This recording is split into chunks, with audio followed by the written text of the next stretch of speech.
اس نے کہا تو ایک گیہوں کا دانہ زمین میں ڈال اور کہہ کہ اے دانے تو اگ آ۔ چنانچہ میں نے بڑھیا کے کہنے پر ایک گیہوں کا دانہ زمین پر ڈالا اور وہ دانہ فوراً اگ آیا۔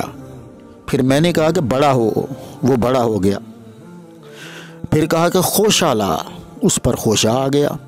پھر کہا کہ خشک ہو جا، وہ خوشہ خشک ہو گیا۔ پھر کہا کہ گیہوں بن جا، اور وہ گیہوں بن گیا۔ جب میں نے ہر طرح سے آزما لیا اور میں آزمائش میں کامیاب ہوئی تو اب ایمان کے خیال سے میری آنکھیں کھلی۔ میں اپنے کیے پر سخت نادم ہوئی اور مجھے ایمان کے ضائع ہونے کا بہت افسوس ہوا۔ میں رسول کریم صلی اللہ علیہ وآلہ وسلم کی نبوت کا حال سن کر ان کی خدمت اقدس میں حاضر ہوئی تھی کہ میرے درد دل کا کچھ علاج ہو اور میرا گیا ہوا ایمان حضور کی دعا سے آپ کے فیضان سے واپس آ جائے۔ اے ام المومنین، اب تک میں نے کسی کو نہیں ستایا اور نہ ہی کسی کو تکلیف دی، اور میں سچ کہتی ہوں کہ کسی کو اذیت پہنچانے سے اب تک میں بچی ہوئی ہوں۔ عائشہ صدیقہ رضی اللہ تعالی عنہا نے فرمایا، آپ کا تو وصال ہو چکا ہے، ہاں آپ کے صحابہ کرام موجود ہیں، ان کے پاس جا کر اپنا حال دل بیان کر، شاید وہ تیرے ایمان لانے کی کوئی تدبیر تجھے بتائے۔ چنانچہ وہ عورت کئی اصحاب کے پاس گئی مگر کسی نے بھی اس کی بیماری کا علاج نہ بتایا۔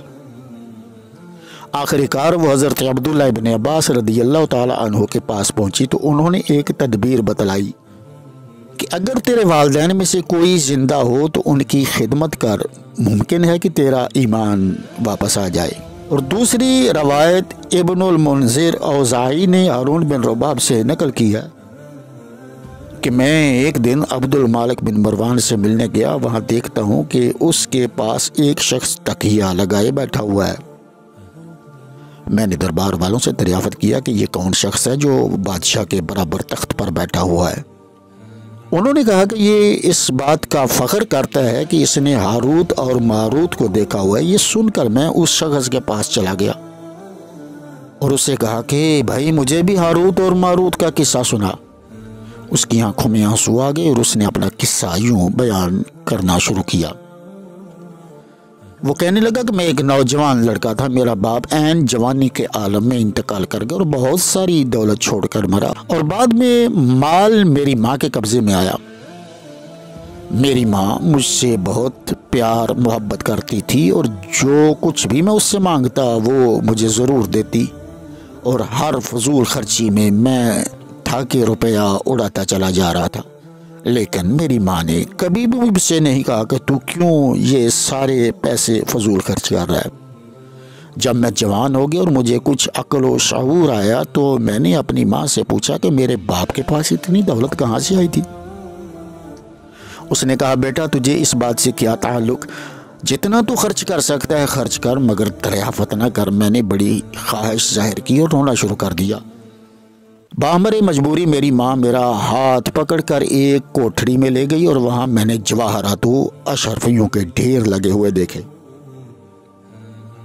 اس نے یہ دکھا کر کہا کہ یہ روپیہ اور یہ زر و جواہر تیری کئی پشتوں کے لیے کافی ہیں، تجھے کیا ضرورت پڑی کہ خواہ مخواہ اس کا ثواب دریافت کرنے میں اصرار کرتا ہے کہ یہ دولت باپ نے کہاں سے کمائی۔ لیکن میں اپنی ضد اور اپنے اسرار پر جمع رہا۔ ناچار اس نے مجھ سے یہ راز کھول دیا کہ تیرا باپ تو ایک جادوگر تھا، اس نے جادو کے زور سے یہ ساری دولت جمع کی تھی۔ یہ سنتے ہی میں نے کہا کہ موروثی دولت پر قناعت کرنا ہمت اور اولو العزمی کے خلاف ہے۔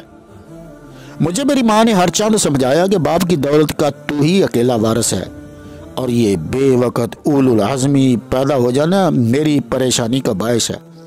لیکن میں نے ماں کی نصیحت کی کچھ پرواہ نہ کی اور اس سے پوچھا کہ یہ تو بتاؤ کہ میرے باپ کا کوئی ایسا دوست بھی ہے جو ان کے علم کے راز سے واقف تھا؟ ماں نے مجبور ہو کر کہا ہاں فلاں شخص ہے اور فلاں جگہ پر رہتا ہے۔ یہ سن کر میں سیدھا اس شخص کے پاس دوڑتا ہوا چلا گیا، بڑے ادب سے جھک کر سلام کیا اور ادب سے دست بستہ اس کے سامنے بیٹھ گیا۔ اس نے مجھ سے دریافت کیا کہ میاں کون ہو اور کہاں سے آئے ہو؟ میں نے عرض کیا میں فلاں شخص کا بیٹا اور فلاں جگہ سے آیا ہوں۔ اس نے میرے باپ کا نام سنتے ہی اٹھ کر مجھے گلے سے لگایا اور نہایت مہربانی سے پیش آیا۔ وہ مجھ سے دریافت کرنے لگا کہ تو کس ضرورت کے تحت میرے پاس آیا ہے؟ تیرا باپ تو اس قدر مال و دولت چھوڑ کر مرا ہے کہ جو تیری کئی پشتوں کے لیے کافی ہے۔ میں نے صاف صاف کہہ دیا کہ مجھے مال کی ضرورت یہاں نہیں لائی، بلکہ میں تو یہاں جادو سیکھنے کے لیے آیا ہوں۔ اس شخص نے کہا میرے بھتیجے یہ خیال دل سے نکال دے، کیونکہ جادو میں سراسر نقصان ہے۔ لیکن میں نے اس سے بار بار کہا کہ جب تک آپ مجھے جادو میں کامل نہ کر دیں گے اس طرح کا کہ جیسا میرا باپ تھا، میں آپ کا دامن نہیں چھوڑوں گا۔ یہ سن کر اس نے نہایت افسوس کیا اور میری اس ضد پر اسے بہت صدمہ ہوا۔ ہر چند اس نے کوشش کی کہ میں سمجھ جاؤں، لیکن میرے سر پر تو جادو سیکھنے کا جن چڑھا ہوا تھا، بھلا میں کیوں سمجھتا اور مجھے اس کی نصیحت کیوں کر قبول ہوتی۔ وہ آبدیدہ ہو کر کہنے لگا کہ بیٹا یہ فضول کام چھوڑ دے۔ اس کی ساری باتیں جو وہ مجھے سمجھانے کے لیے کر رہا تھا میرے شوق کے آگے بالکل فضول تھی۔ آخر الامر اس نے مجبور ہو کر کہا کہ اگر تو نہیں مانتا تو فلاں روز فلاں ساعت کا منتظر رہا۔ غرض خدا خدا کر کے وہ دن آیا، وہ ساعت آئی تو میں نے اسے اعفائے وعدہ کی درخواست کی۔ پھر بھی وہ مجھے سمجھانے لگا کہ للہ تو اس خیال سے باز آ، لیکن میں اپنی اسی رٹ پر لگا رہا اور اس کی ہر بات کا انکار کرتا رہا۔ غرض کہ وہ نصیحت کرتے کرتے تھک گیا۔ اب اس نے کہا کہ میں تجھے اس جگہ لے جاتا ہوں، لیکن یہ یاد رکھنا کہ وہاں بھولے سے بھی خدا کا نام نہیں لینا۔ میں نے حتمی وعدہ کیا کہ ایسا ہوگا۔ چنانچہ وہ مجھے ایک تہہ خانے میں لے کر اترا۔ میں اندازہ کر سکتا ہوں کہ ہم دونوں نے قریب 333 زینے طے کیے ہوں گے، لیکن اس میں آفتاب کی روشنی اس قدر تیز تھی کہ جیسے سطح زمین پر ہوتی ہے۔ جب اخیر منزل پر پہنچے تو میں نے ہاروت اور ماروت کو لوہے کی زنجیروں میں لٹکا ہوا دیکھا۔ ان کی آنکھیں بڑی بڑی ڈھالوں کی طرح تھیں اور ان کے پر اس قدر چوڑے اور چکلے تھے کہ میں خوف کے مارے کانپ کے رہ گیا، اور اسی خوف کے عالم میں میری زبان سے بے ساختہ لا الہ الا اللہ نکل گیا۔ یہ کلمہ پڑھتے ہی انہوں نے اپنے پروں کو جنبش دی اور آہوزاری کرنے لگے اور پھر خاموش ہو گئے۔ میں نے امتحاناً پھر کلمہ پڑھا، ان کی حالت پھر یہی ہو گئی۔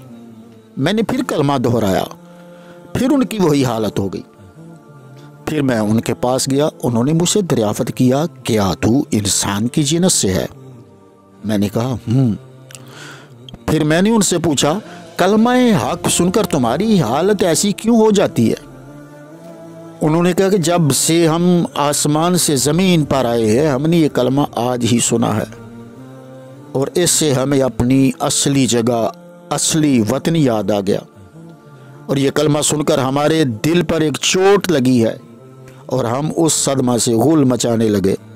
اب تو بیان کر کے تو کس پیغمبر کی امت سے ہے؟ میں نے جناب رسالت مآب حضرت محمد مصطفیٰ صلی اللہ علیہ وآلہ وسلم کا نام لیا اور ان سے کہا کہ میں نبی آخر الزمان صلی اللہ علیہ وآلہ وسلم کی امت میں سے ہوں۔ یہ سنتے ہی وہ کہنے لگے کیا محمد صلی اللہ علیہ وآلہ وسلم مبعوث ہو چکے ہیں؟ میں نے کہا ہاں، لیکن اب تو آپ کا وصال بھی ہو گیا اور آپ کے بعد 4 خلفاء بھی ہو چکے۔ پھر انہوں نے مجھ سے پوچھا کہ آپ کی امت کیا ایک ہی شخص کے تابع ہے یا ان کے سردار علیحدہ علیحدہ ہیں؟ میں نے کہا کہ ایک ہی شخص کے تابع ہیں۔ یہ سن کر انہیں سخت رنج ہوا۔ پھر پوچھا کہ ان میں اتفاق ہے یا نفاق؟ میں نے کہا کہ دلوں میں تو نفاق ہے مگر بظاہر اتفاق ہے۔ یہ سن کر وہ بہت ہی خوش و خرم ہوئے۔ پھر پوچھا کہ ان کی امارت کا سلسلہ بحر تبریہ تک پہنچ گیا؟ میں نے کہا کہ نہیں، ابھی تک نہیں پہنچا۔ یہ سن کر وہ رنجیدہ ہو گئے۔ مجھے ان کی باتوں سے بڑا تعجب ہوا۔ آخر میں نے ان سے پوچھا کہ جب تم نے سنا کہ امت محمدی ایک ہی بادشاہ کے تابع ہے تو تم کیوں رنجیدہ خاطر ہوئے؟ انہوں نے کہا کہ ہمارے خوش و ناخوش ہونے کی وجہ یہ ہے کہ جب ہم نے یہ سنا کہ ابھی تک ان میں اتفاق ہے تو ہم پر بڑا صدمہ گزرا، کیونکہ ہم سے وعدہ کیا گیا ہے کہ قیامت تک تم پر عذاب رہے گا، اور قیامت کے آنے کی نشانی یہ ہے کہ امت محمدیہ میں نفاق پھیلے گا، گروہ گروہ ہو جائیں گے، آپس میں لڑیں گے، جھگڑیں گے، اور ہر گروہ اپنا سردار الگ الگ بنا لے گا۔ دوسرا قرب قیامت کی یہ نشانی ہے کہ بحر تبریہ تک عمارتوں کا سلسلہ پہنچ جائے گا۔ تیرے کہنے سے ہمیں اس لیے رنج ہوا کہ ابھی قرب قیامت دور ہے۔ پھر میں نے کہا کہ مجھے کچھ وصیت کیجیے۔ انہوں نے کہا کہ کم سویا کر اور اس خطرناک حالت سے ہوشیار رہ جو ان قریب آنے والی ہے۔ انہوں نے مجھے جادو نہیں سکھایا اور نہ میرے رہنما نے مجھے جادو کی تعلیم کی، اور پھر میں وہاں سے واپس چلا آیا۔ آئیے صاحبان اب قرآن حکیم کی طرف بڑھتے ہیں۔ سورہ بقرہ میں رب کائنات نے بھی ہاروت و ماروت کا ذکر بیان فرمایا۔ قرآن مجید فرقان حمید میں ہاروت و ماروت کا قصہ اس طرح سے اللہ تعالیٰ نے ارشاد فرمایا۔ اللہ تعالیٰ فرماتے ہیں اور پیچھے پڑ گئے اس علم کے جو پڑھتے تھے شیطان سلطنت سلیمان میں، اور سلیمان نے کفر نہیں کیا لیکن شیطانوں نے کفر کیا کہ سکھاتے تھے لوگوں کو جادو، اور وہ جو اتارا گیا بابل میں دو فرشتوں ہاروت اور ماروت پر، اور یہ دو فرشتے کسی کو کچھ نہ سکھاتے تھے، حتیٰ کہ کہتے کہ بلا شک ہم آزمائش میں ہیں تو کفر نہ کر۔ تو لوگ ان دونوں سے سیکھتے جس کے ساتھ مرد اور اس کی بیوی کے درمیان جدائی ڈالتے تھے۔ اسی طرح ہاروت و ماروت کا ذکر احادیث میں بھی آیا ہے۔ ابن جریر، ابن عباس رضی اللہ تعالیٰ عنہ، حضرت علی المرتضیٰ کرم اللہ وجہہ الکریم، عبداللہ بن عمر اور امام مجاہد رضی اللہ تعالیٰ عنہم نے ہاروت و ماروت کی بابت یہ روایت نقل کی ہے کہ جب حضرت ادریس علیہ السلام کے زمانے میں لوگوں کے اعمال برے ہو گئے اور برے اعمال نے آسمان کی طرف پرواز کی، فرشتوں میں کیل و کال شروع ہو گئی۔ انہوں نے بنی آدم کی سخت تحقیر کی اور ان پر لعن طعن کرنے لگے۔ اللہ تعالیٰ نے ان سے مخاطب ہو کر فرمایا، تم بنی آدم پر کیوں اس طرح آوازیں کس رہے ہو؟ چونکہ ہم نے ان کی سرشت میں غضب اور خواہش نفسانی کو ملا دیا، اس لیے ان سے یہ افعال کبیہ سرزد ہوتے ہیں۔ اگر میں تمہیں بھی زمین پر سکونت پذیر کر دوں اور تم میں بھی غضب اور خواہش نفسانی ڈال دوں تو یقیناً تم میں بھی ایسے ہی گناہ سرزد ہونے لگیں گے۔ فرشتوں نے عرض کی، یا الہ العالمین، اگر ہماری سرشت میں غضب اور خواہش انسانی کی آمیزش ہو جائے تو بھی ہم کبھی ایسے گناہوں کے مرتکب نہ ہوں۔ اللہ تعالیٰ نے فرمایا، تم اپنے گروہ میں سے دو اپنی مرضی کے فرشتوں کو منتخب کر لو تاکہ انہیں بھی زمین پر بھیجا جائے، اور پھر تم پر حقیقت کھل جائے گی۔ چنانچہ فرشتوں نے ہاروت و ماروت کو منتخب کیا کیونکہ وہ تمام فرشتوں میں سے زیادہ عبادت کرنے والے اور ہر وقت تسبیح و تحلیل میں مشغول رہنے والے تھے۔ آخر کار ان کو اللہ تعالیٰ کے حضور پیش کیا گیا۔ اللہ تعالیٰ نے ان کی سرشت میں غضب و خواہش نفسانی کا مادہ ملا دیا، اور پھر اس کے بعد ان کو دنیا میں بھیج دیا گیا تاکہ وہ دنیا میں جا کر لوگوں پر حکومت کریں اور انہیں لڑنے جھگڑنے سے روکیں، قتل و غارت کو موقوف کریں اور عدل و انصاف کی چاشنی انہیں چکھائیں، فرائض عبودیت کی تعلیم کریں، لیکن ساتھ ہی یہ بھی حکم دیا کہ وہ دن بھر تو اپنے مقررہ فرائض کی انجام دہی کرتے رہیں اور شام کو آسمان پر واپس چلے آئیں۔ اس کے لیے رب کائنات نے انہیں اسم اعظم سکھا دیا کہ جب وہ اسم اعظم پڑھے تو فوراً آسمان پر اڑ کر واپس چلے آئیں۔ مہینہ بھر تک تو وہ یوں ہی آتے جاتے رہے اور انہوں نے فرض منصبی کو اچھے طریقے سے ادا کیا، اور ان کی شہرت بھی شہر بھر میں ہو گئی کہ دو شخص آسمان سے اتر کر فلاں گاؤں میں ٹھہرے ہیں، نہایت نیک بخت ہیں، جو وہ کہتے ہیں وہ ہو جاتا ہے، اور جو بات وہ بتاتی ہیں وہ ٹھیک اترتی ہے، اور مقدمات کا فیصلہ بھی وہ بالکل صحیح کرتے ہیں۔ حضرت علی کرم اللہ وجہہ الکریم کی روایت کے بموجب یہ بیان کیا جاتا ہے کہ ایک عورت زہرہ نامی ان کے پاس آئی۔ یہ عورت بڑی خوبصورت تھی اور عمدہ لباس پہنے رہتی تھی۔ اس کا خاوند اس پر بہت سختی کیا کرتا تھا۔ اس نے ان فرشتوں سے داد خواہی کی۔ یہ عورت اصل میں ایران کی تھی۔ اس نے آ کر یہ بھی کہا کہ میں نے سنا ہے کہ آپ اسم اعظم جانتے ہیں، مجھے اسم اعظم سیکھنے کا بہت شوق ہے اور اسی لیے میں آپ کی خدمت میں حاضر ہوئی ہوں۔ اگر مجھے اسم اعظم آ جائے تو میں اس مصیبت سے نکل جاؤں کہ میرا شوہر جو مجھ پر ظلم و ستم کرتا ہے۔ ہاروت اور ماروت نے جو ہی اس کی صورت پر نظر ڈالی تو دل دے بیٹھے اور اس پر فریفتہ ہو گئے۔ تمام وعدے جو اپنے خالق سے کیے تھے وہ دل سے محو ہو گئے، گویا ان کے ہوش و حواس درست نہ رہے۔ محبت کی آگ دل میں بھڑکی اور اسی بے خودی میں وصل کی درخواست کی۔ اس عورت نے کہا یہ ایک محال امر ہے، میرا شوہر بڑا باغیرت ہے، اگر اسے اشارتاً بھی یہ معلوم ہوگا کہ میرا اور آپ کا تعلق ہے تو وہ مجھے قتل کر ڈالے گا۔